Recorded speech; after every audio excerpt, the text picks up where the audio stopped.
The 1960s was a completely revolutionary decade in music, giving us some of the best albums of all time, but as with any decade, there was such an abundance of releases that some managed to slip under the radar despite being very, very good. I could make 1,000 videos on this topic, but today we're going to start with just one, and we're going to go over 5 obscure 60s albums that you should know. We're starting off with one that I'm very passionate about, and I just got to tell you about Nick Gravenites and his album My Labors. Nick is a bit of a legend in blues, and you might have heard him without even knowing it. So, he wrote Born in Chicago, which is a very popular song. The Butterfield Blues Band did a cover of it, and it's a blues standard. He formed Electric Flag, who performed at the Monterey Pop Festival, very big festival if you know about it. And he worked with some very iconic San Francisco groups, Janis Joplin, Quicksilver, and he even became the lead singer of Big Brother and Holding Company after Janis left. But I'm talking about this album. This album is insanely underrated. It's absurd. It's called My Labors, like I said earlier.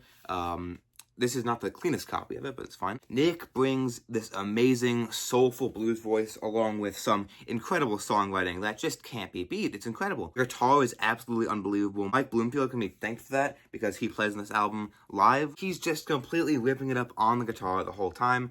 The drumming is fairly simple, but I think it serves to enhance the guitar and the vocals. I think it does a very good job at that. Some of it is live, and some of it is in the studio, and the live ones are with Mike Bloomfield and others, like I said, but the studio ones are with Quicksilver Messenger Service, who are a great band in their own right, deserve a lot of respect, and one of the earlier psychedelic acts from San Francisco. This is one of the freshest blues rock albums out there. There's not much else like it. It's really, really great. If you want like a harder Creedence Clearwater revival, or you like Peter Green's Fleetwood Mac, then you're going to be in love with this album. This is the album for you, for sure. But I suggest it for anybody, especially if they like blues. But even if they don't, then I still suggest this album. It is great. Next, we're going to a jazz pick. Gene Harris and the Three Sounds album, Elegant Soul. They formed in 1956 and disbanded in 1973. Originally called the Four Sounds, they signed with Blue Note Records and released 9 albums between 1958 and 1962. So they had a lot of quick turnout. The trio, consisting of Gene Harris, Andrew Simpkins, and Bill Dowdley, toured nationally and collaborated with a bunch of notable musicians such as Lester Young, Lou Donaldson, I love Lou Donaldson, and Anita O'Day, among others, but those are some of the more famous ones. Lou Donaldson is great, by the way. Listen to Gravy Train, really, really good one. Now, this album might start off as a, simple, slowed down, almost like dinner table type album that are somewhat on the boring side, but if you take the time to get past that, or just skip the first 2 songs, then what you'll find is a jazz funk gem. You'll be bobbing your head the whole time. We got wonderful vocals, groovy bass, like I said, and a vibe that is hard to break out of. It's got this funky tinge that is super refreshing, but also knows how to work with strings to really fill out the sound of the album. This album is like completely ripe for sampling because it's somewhat repetitive at times, but in a good way, in a way that each time they repeat it, they improve or change something about it. And it's really, really funky, and so I think it really works for sampling, and that fact is not lost on the hip-hop world. Madlib, Guru, Pete Rock, and CL Smooth, they've all sampled this album, so that should be enough of a reason to listen to it. It's great. It's really, really good. If you want to, skip past the first 2 tracks, but after that, it's all great. It's all gems. Really, really great album, and yeah. Okay, here's something you're gonna love. Betty Harris and her album, Soul Perfection. Honestly, the title is pretty accurate. Her voice is almost perfect. Like, genuinely, her voice has this element of soul. It is almost soul perfection, like I said. It's jaw-dropping. Betty's from Florida, and she had some, so-called hits, I suppose. Cry to Me, His Kiss, Nearer to You. And she had, limited commercial success in the 60s, but her reputation among, soul music enthusiasts is quite significant. I mean, the original pressings go for, $200. That's why I don't have one. Although that price isn't that insane when you hear the album. She's got one of the best voices on the soul scene. I honestly think she's in the conversation with Aretha Franklin and Nina Simone.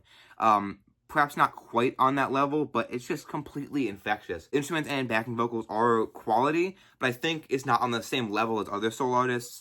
She had significantly less resources to build up this album, but I still think she does very, very well at it. That being said, nothing in this album is bad by any means. The fact that she is almost never brought up in soul conversation, it just kills me. Her voice is just so, so good. Listen to this album. You will not be disappointed. You won't be disappointed. If you like Aretha Franklin, you will love this album. Even if you don't, you'll probably still love this album. Absolutely listen to it. It's incredible. Our next album is another blues rock gem.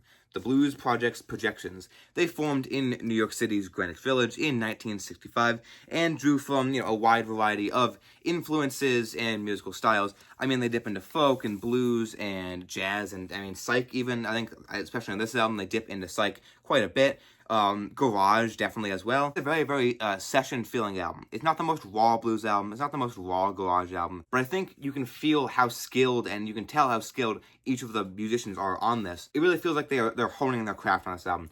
And that is in no small part to Al Kooper, who plays on this album. Al Kooper is insanely great, multi-instrumentalist. He's a session musician mostly, but he has done incredible work. He's worked for a ton of people, but he is on this album. He's also in the Rock and Roll Hall of Fame, and he's just a legendary figure in his own right. This is a bluesy, psychedelic garage trip, and it's great. It's great. I really think it should be celebrated a little bit more, and it's also produced by Tom Wilson. You can see on the back here, produced by Tom Wilson, who is one of my favorite producers of all time. He's just great. But he produced Bob Dylan, The Velvet Underground, this album as well, and a bunch of other psych albums. He also produced the first Simon Garfunkel album, and he made their first hit, which was Sound of Silence. This is a really great album, and you should listen to it. Now we're going into something quite a bit different here. Edu Canta Zumbi by Edu Lobo. So Edu Lobo is a Brazilian singer, guitarist, and composer, and he was part of the bossa nova movement of the 60s, which very, very good movement in my opinion. He's got various notable works which have been covered by various different artists, including Elis Regina, Sergio Mendes, and Earth, Wind & Fire. So he's quite renowned. He's quite an important figure in general. But this album is so moody and deep, and it's just wow. This is one of the most moody and haunting albums I've heard out of Brazil, or out of bossa nova in general. It's completely stunning. It's got lush arrangements, and the overall sentimental emotion at play in this album is completely incredible. It's impossible to look away from. Your full attention will be on this album while you're listening to it. There's not a single quality that under-delivers or undermines the sense of sorrow bliss here. Such a pristine vibe that you just get into, you just dive into. It's really, really incredible. Right now, it's the most emotionally intense album I've heard out of bossa nova, and each element going back and forth in between this emotionally crushing songs and then these quick, not necessarily happy, but more upbeat tracks, just going back and forth is such an experimental and interesting concept that I think really, really plays to the advantage of this album. It's so experimental, and I think it is seriously criminal that this album does not have more recognition or people talking about it. It's criminal. It's such a good album. I do suggest it, but I do think it's kind of hard to get into. If you've already heard quite a bit of bossa nova or Brazilian music in general, I think it will be a lot easier for you to get into this album than it would be for somebody that's never heard any of that. But it is a deep album. You really have to set a time to listen to this album and just absorb it, because it's not one that you can just put on in the background. It's definitely a very hands-on experience. But if you're up for the challenge, I think you will be very, very highly rewarded. I love this album. So, that's it. 5 albums from the 60s that I think are extremely underrated.